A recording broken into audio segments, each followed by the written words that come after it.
Bapak Ibu yang dikasihi Tuhan, sebelum kita mendengarkan firman Tuhan, mari kita berdoa. Terima kasih Tuhan atas kebaikan-Mu dalam hidup kami. Sesuai dengan pujian yang kami naikkan di hadapan Tuhan, bahwa tangan Tuhan tak kurang panjang untuk menolong setiap kami. Kami percaya Tuhan bahwa ketika kami sepenuhnya bergantung pada Tuhan, maka Tuhan selalu memberikan pertolongan kepada setiap kami. Karena ketika kami mengucap syukur, ketika kami berserah penuh kepada Tuhan, maka ada mujizat dalam bersyukur. Terima kasih Tuhan, di tengah-tengah kesulitan yang kami alami saat ini, di tengah-tengah pandemi yang kami alami saat ini, hanya kepadamu lah kami bergantung, hanya kepadamu lah kami berserah, dan hanya kepadamu lah kami berharap. Maka biarlah Tuhan memberikan hikmat kepada tiap-tiap kami setiap hari, sehingga kami tidak salah melangkah. Ketika kami melakukan sesuatu, ketika kami bekerja, ketika kami melayani, kami melakukan semuanya itu dengan penuh hikmat daripada Tuhan. Terima kasih Tuhan. Pada pagi menjelang siang hari ini kami akan belajar bersama-sama firman-Mu. Biarlah firman-Mu dapat kami mengerti dan juga kami dapat lakukan dalam kehidupan kami sehari-hari. Kami menyerahkan waktu ini dalam nama Tuhan Yesus. Haleluya, amin. Puji Tuhan, shalom Bapak Ibu. Shalom. Apa kabarnya? Doa dan harapan kami Bapak Ibu senantiasa sehat selalu. Dan hari ini di minggu pertama bulan Oktober, puji Tuhan, sudah berbulan-bulan kita ibadah di rumah. Dan saya percaya Bapak Ibu kangen untuk datang ke gereja ini. Kami juga sangat merindukan Bapak Ibu. Ya. Tetapi pandemi ini yang kadang-kadang memisahkan kita. Ya. Nanti pada waktunya kita akan bersama-sama kembali beribadah di tempat ini. Saya kalau hari Minggu habis ibadah seperti ini biasanya di sebelah ada kantin, kita ngopi-ngopi di situ, ada teh di situ. Tapi saat ini tidak ada ya. Kalaupun kami ngopi ya hanya kami di sini. Mungkin Bapak Ibu juga merindukan hal yang sama, makan-makan kue di sini. Kebersamaan itu sangat dirindukan Bapak Ibu. Ya, kita berdoa terus agar pandemi ini cepat berlalu sehingga kita bisa bersama-sama kembali untuk menikmati persekutuan yang indah di Gereja Pokemon Pratama ini. Bapak Ibu yang dikasihi Tuhan, hari ini kita belajar bersama-sama dengan tema yang diberikan oleh PGI, yaitu dengan hikmat Allah, pahami dan hidup dalam firman-Nya. Mari kita membuka Alkitab kita, atau Bapak Ibu bisa lihat di slide. Filipi pasal 3 ayat 4b sampai ayat yang ke-14. Saya akan membacakan. Jika ada orang lain menyangka dapat menaruh percaya pada hal-hal lahiriah, aku lebih lagi. Disunat pada hari ke-8 dari bangsa Israel, dari suku Benyamin, orang Ibrani asli. Tentang pendirian terhadap hukum Taurat, aku orang Farisi. Tentang kegiatan aku menganiaya jemaat, penganiaya jemaat, tentang kebenaran dalam mentaati hukum Taurat, aku tidak bercacat. Tetapi apa yang dahulu merupakan keuntungan bagiku, sekarang kuanggap rugi karena Kristus. Malahan segala sesuatu kuanggap rugi karena pengenalan akan Kristus Yesus, Tuhanku, lebih mulia daripada semuanya. Oleh karena Dialah aku telah melepaskan semuanya itu dan menganggapnya sampah, supaya aku memperoleh Kristus dan berada dalam Dia, bukan dengan kebenaranku sendiri karena mentaati hukum Taurat, melainkan dengan kebenaran karena kepercayaan kepada Kristus, yaitu kebenaran yang Allah anugerahkan berdasarkan kepercayaan. Ayatnya yang ke-10, yang kukehendaki ialah mengenal Dia dan kuasa kebangkitannya dan persekutuan dalam penderitaannya, di mana aku menjadi serupa dengan Dia dalam kematiannya, supaya aku akhirnya beroleh kebangkitan dari antara orang mati. Bukan seolah-olah aku telah memperoleh hal ini atau telah sempurna, melainkan aku mengejarnya, Kalau aku dapat juga menangkapnya, karena aku pun telah ditangkap oleh Kristus Yesus. Saudara-saudara, aku sendiri tidak menganggap bahwa aku telah menangkapnya, tetapi ini yang kulakukan, aku melupakan apa yang telah di belakangku dan mengerahkan diri kepada apa yang di hadapanku, dan berlari-lari kepada tujuan untuk memperoleh hadiah, yaitu panggilan surgawi dari Allah dalam Kristus Yesus. Sedemikian jauh pembacaan firman Tuhan. Sesuai dengan tema tadi yang kita baca bersama, yaitu dengan hikmat Allah, pahami dan hidup dalam firman-Nya. Saudara, Bapak Ibu yang dikasihi Tuhan Yesus, dalam kehidupan ini, dalam menjalani hidup ini, kita membutuhkan hikmat Allah.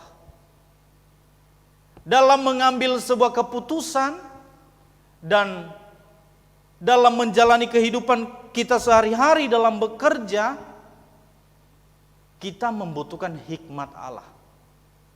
Bahkan Bapak Ibu ketika mengambil keputusan untuk beribadah hari ini, Bapak Ibu membutuhkan hikmat Allah.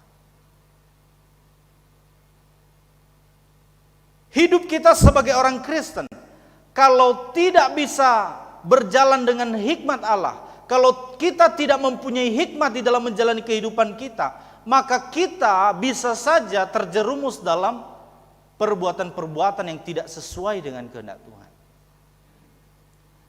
Ada sebuah cerita Bapak Ibu, ada seorang suami yang tidak mempunyai pekerjaan. Ibunya buta dan istrinya mandul. Mereka berkumpul dalam satu rumah. Pada suatu hari tiba-tiba Tuhan berbicara kepada suaminya ini, kepada kepala rumah tangga ini. Aku akan mengabulkan permintaanmu, apa saja yang kamu minta, tapi hanya satu pertanyaan, hanya satu permintaan. Ya, coba kita lihat Bapak Ibu ya. Suami tidak punya pekerjaan, istrinya mandul, ibunya buta. Jika Bapak ini bertanya kepada Bapak Ibu, apa yang harus saya tanyakan? Apa yang harus saya minta? Atau Bapak Ibu diperhadapkan dengan hal yang sama, Bapak Ibu tidak punya pekerjaan, istrinya mandul, tidak punya anak, ibunya buta. Kira-kira apa yang diminta oleh Bapak ini? Bapak Ibu bisa jawab di rumah masing-masing? Apakah Bapak ini meminta supaya dia bisa bekerja tapi ibunya buta? Kalau Bapak ini minta ibunya supaya bisa melihat, istrinya mandul, dia nggak punya pekerjaan. Kalau Bapak ini minta supaya istrinya bisa punya anak, dia nggak punya pekerjaan, ibunya buta. Kalau dia minta supaya dia bisa punya pekerjaan, apakah itu bisa menjamin nanti istrinya bisa punya anak dan ibunya bisa melihat kembali? Kalau kira-kira Bapak ini datang kepada Bapak Ibu, datang ke rumah, terus Bapak Ibu harus kasih jawaban apa?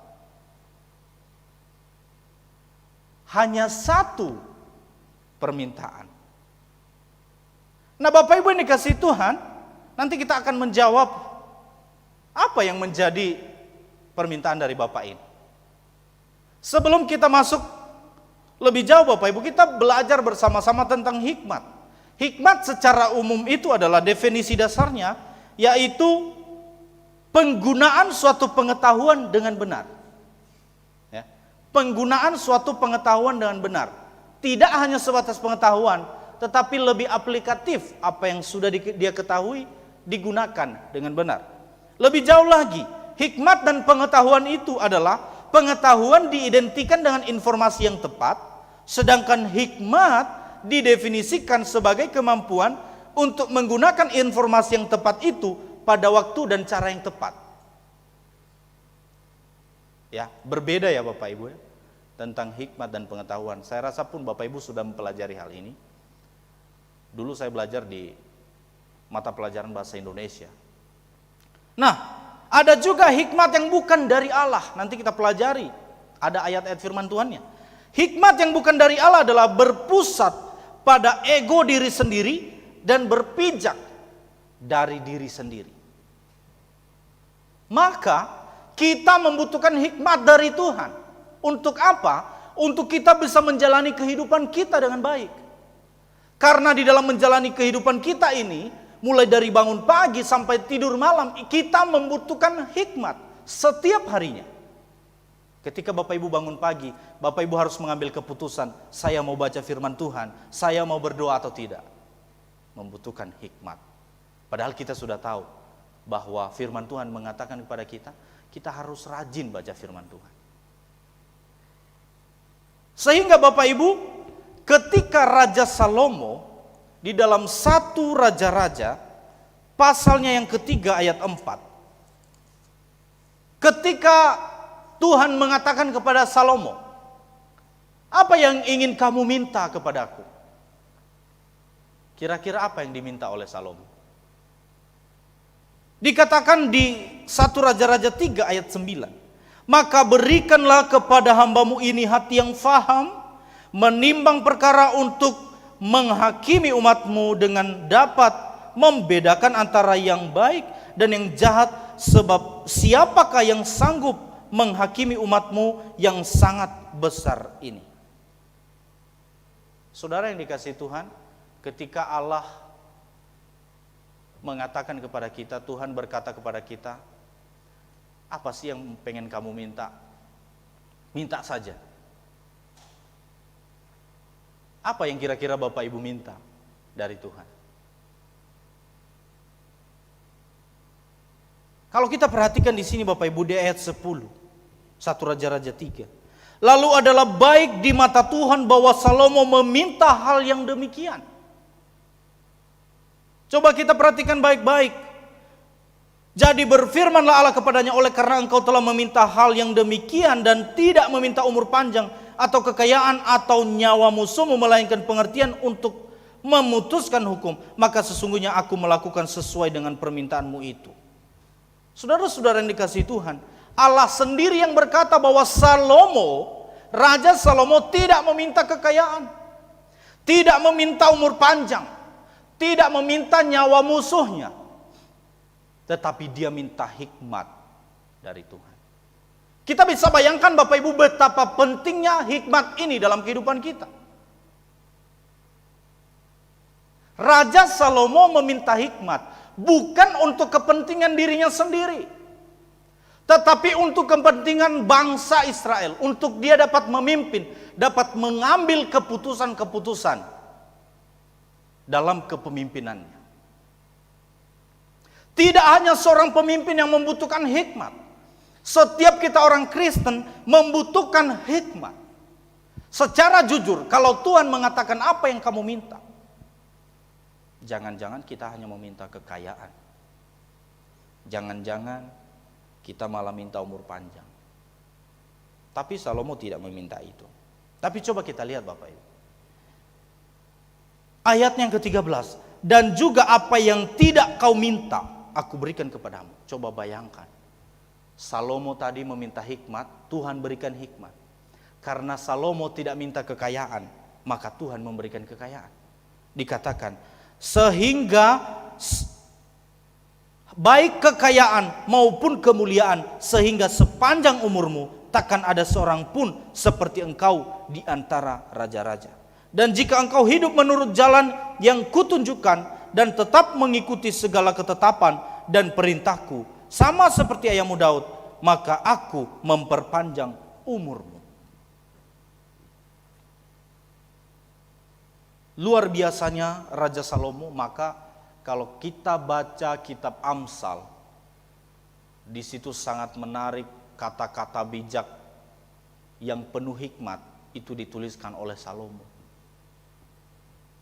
Dan tidak ada raja seperti Raja Salomo.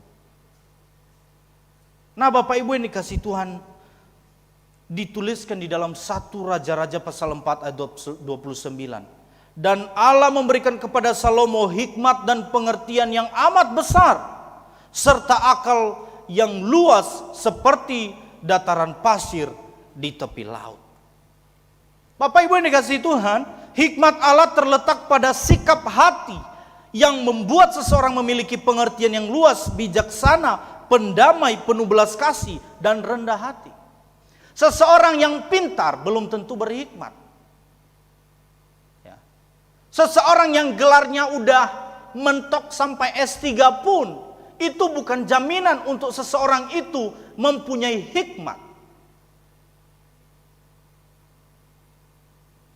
Kenapa? Karena hikmat itu terletak pada sikap hati yang memiliki seseorang memiliki pengertian yang luas, menjadi bijaksana, pendamai, penuh belas kasih, dan rendah hati. Kita bisa mempelajari semua teori tentang kerendahan hati. Kita bisa mempelajari teori tentang membawa damai, tentang bijaksana dan sebagainya, tapi belum tentu kita bisa melakukannya.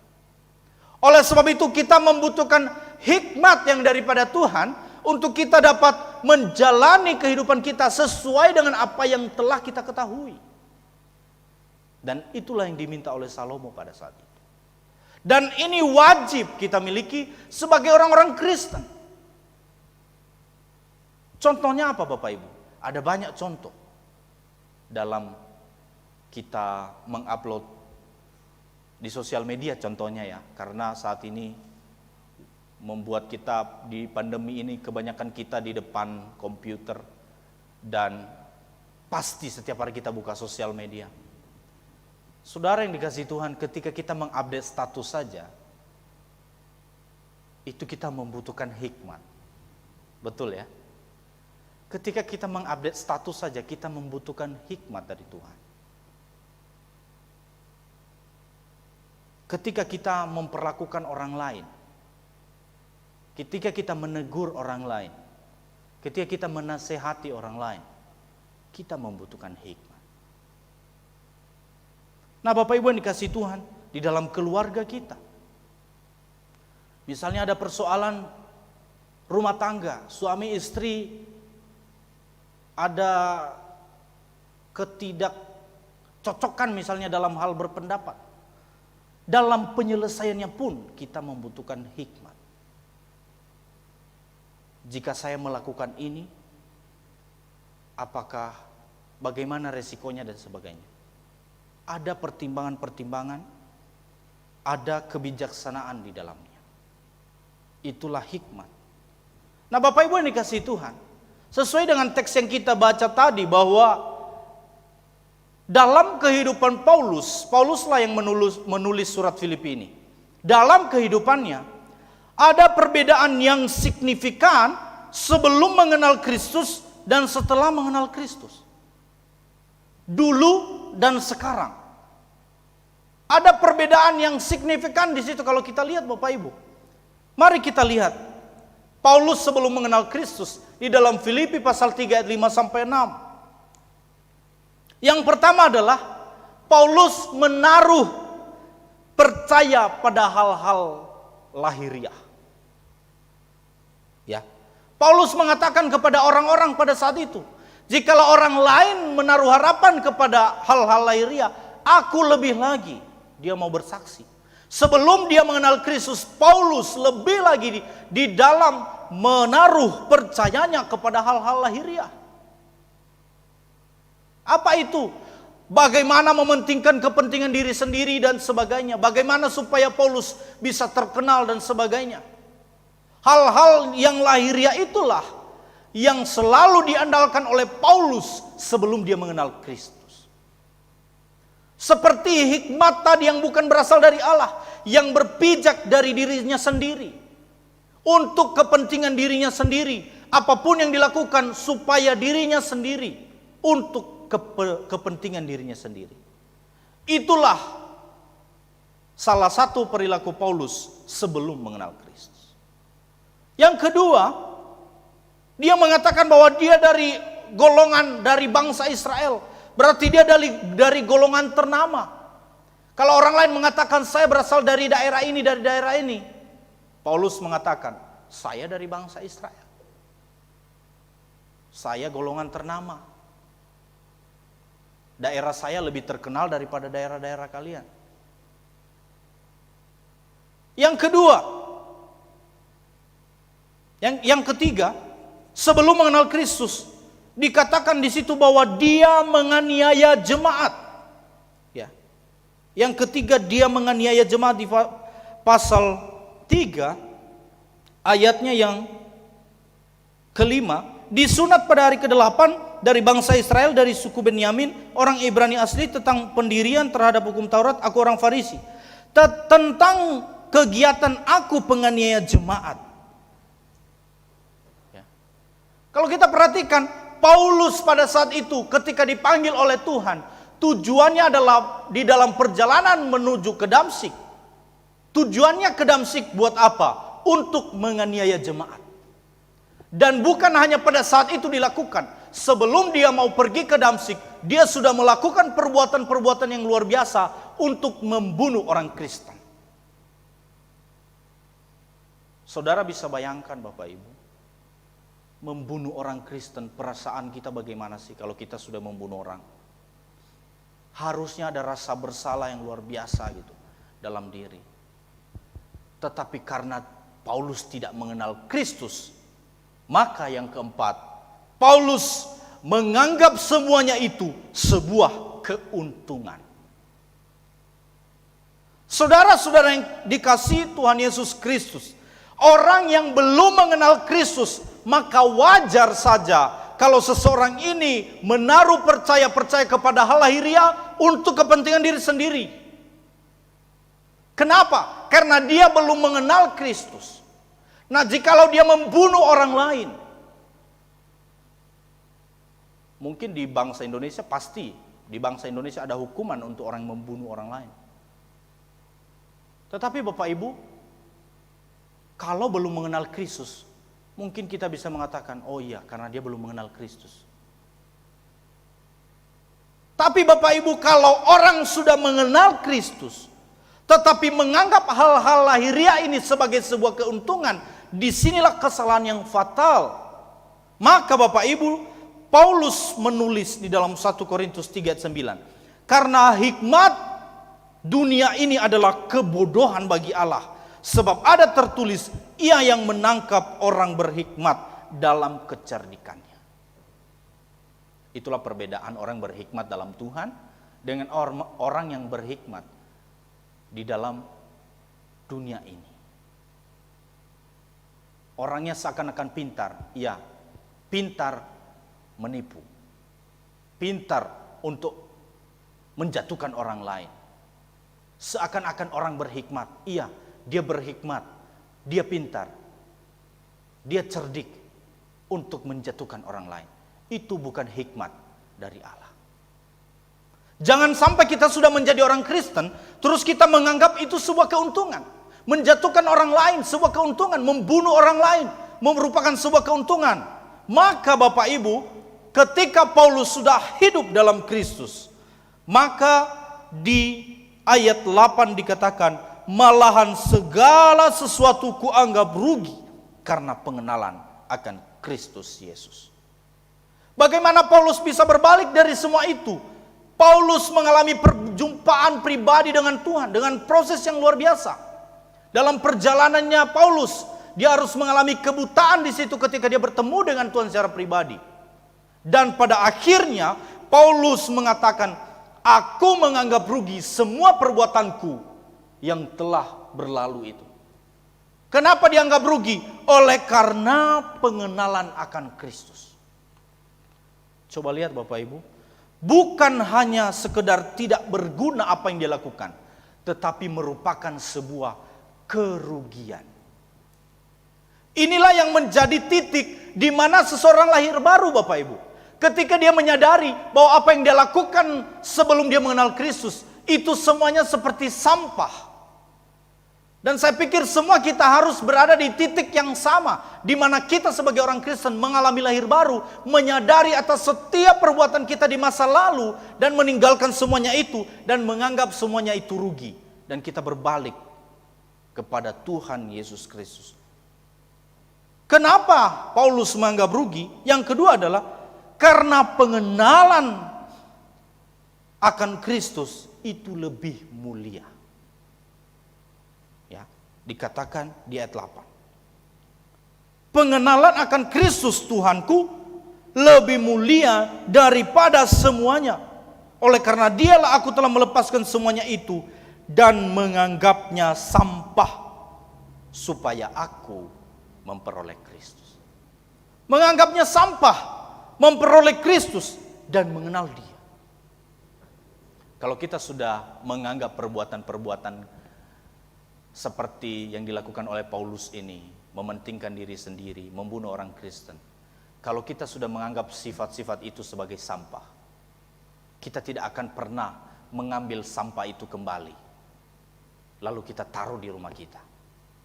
Ketika Bapak Ibu buang sampah, bahkan ketika kita membuang sampah, kalau bisa sampah itu jangan sampai kena di tangan kita lagi.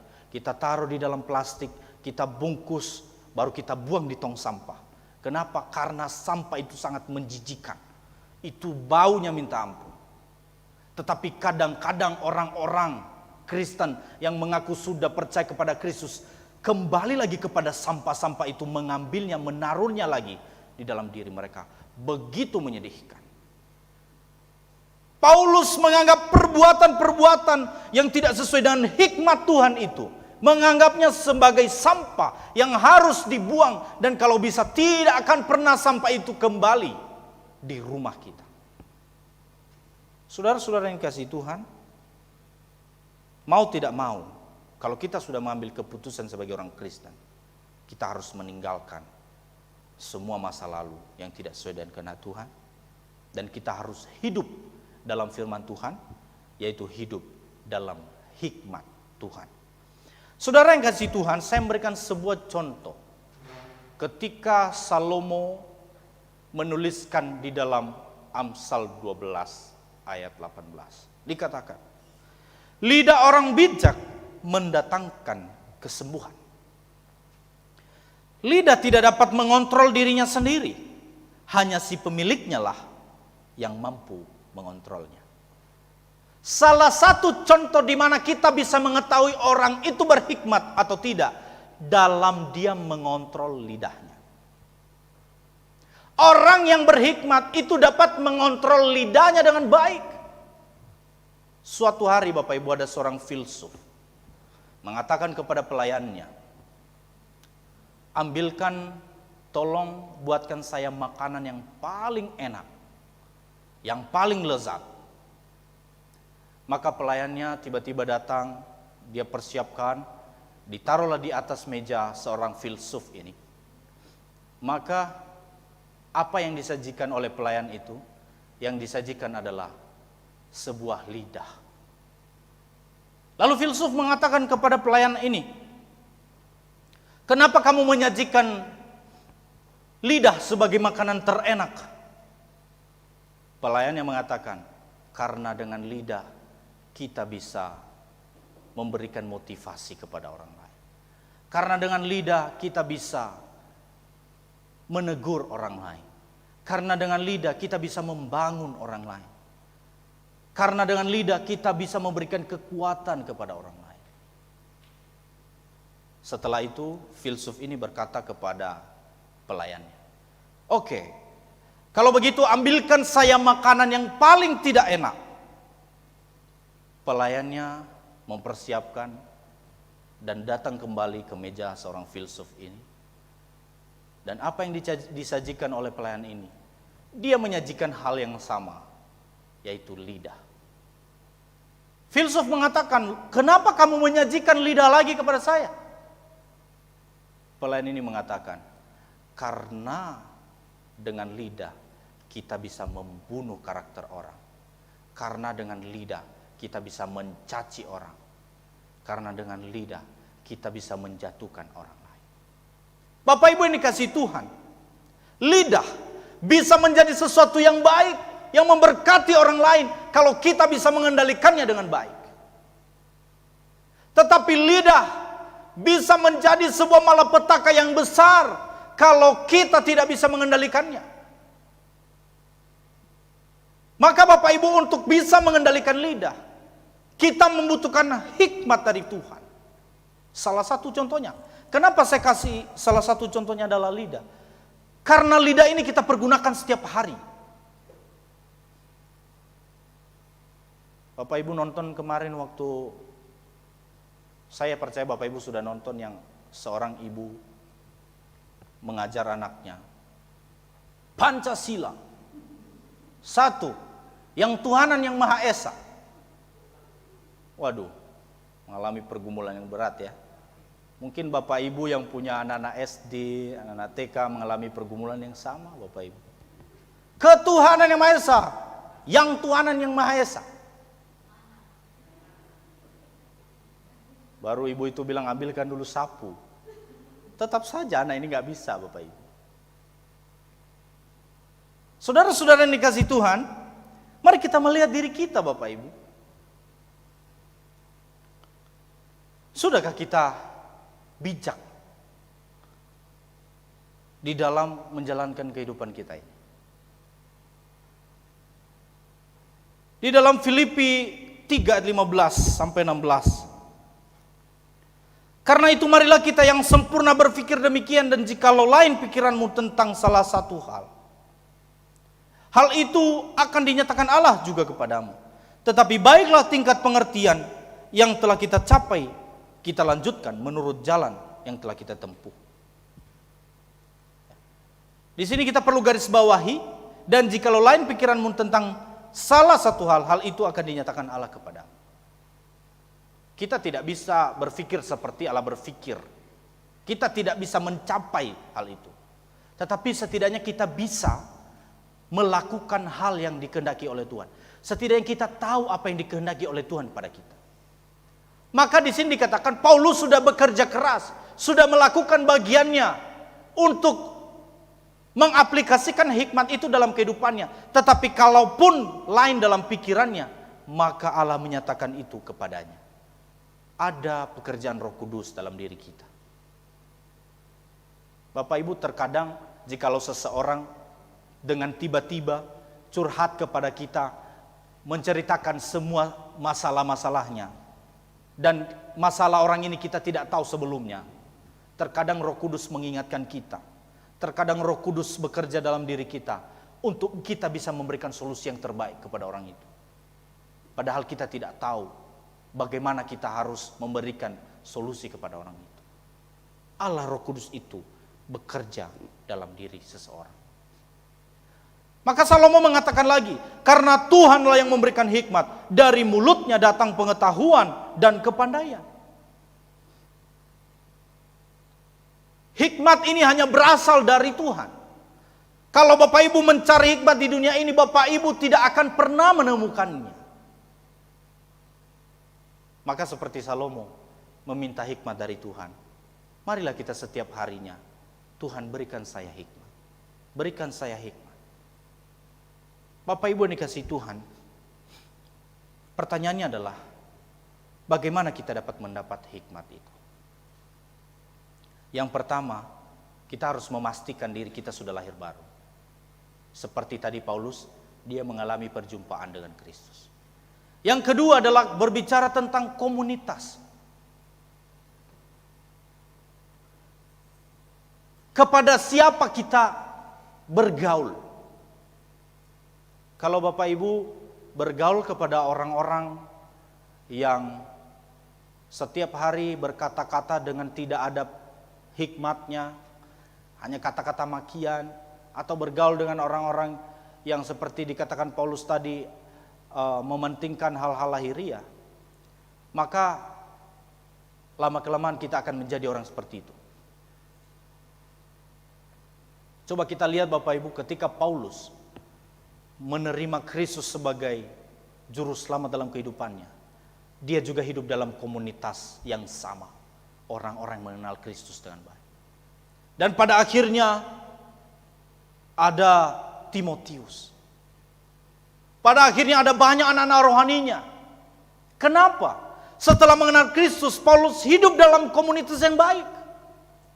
Kita sebagai orang-orang percaya kepada Tuhan Yesus, kita harus berhikmat di dalam kita berkumpul dalam suatu komunitas.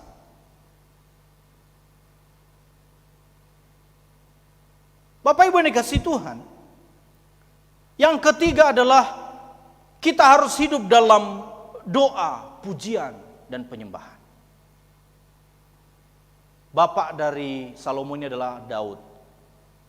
Daud adalah seorang yang hidup dalam pujian dan penyembahan. Hidup dalam pujian dan penyembahan membuat kita menjadi orang-orang berhikmat. Kenapa?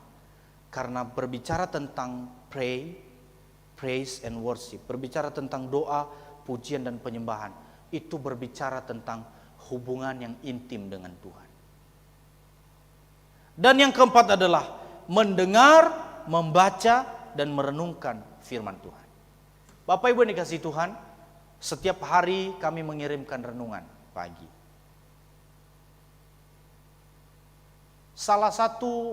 Itulah salah satu cara di mana Bapak Ibu bisa mendengarkan renungan-renungan setiap pagi. Mungkin Bapak Ibu sedang di mobil, bisa Bapak Ibu sambil dengar, tinggal diputar saja. Ada banyak cara untuk kita dapat belajar, mendengar, membaca, merenungkan firman Tuhan. Dan ini akan membuat kita mengerti maksud Tuhan dalam kehidupan kita. Kita tidak akan memiliki hikmat tanpa pengetahuan akan firman Tuhan. Kita tidak akan memiliki hikmat tanpa pujian dan penyembahan di hadapan Tuhan.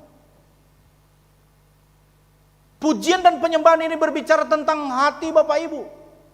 Kesungguhan hati Bapak Ibu ketika menyanyi di hadapan Tuhan, ketika berdoa di hadapan Tuhan, bukan berbicara soal ekspresi, tapi lebih ke dalam hati kita. Kalau kita sudah membangun hubungan yang baik dengan Tuhan, kita akan mengerti maksud Tuhan dan kita akan tahu apa yang harus kita lakukan.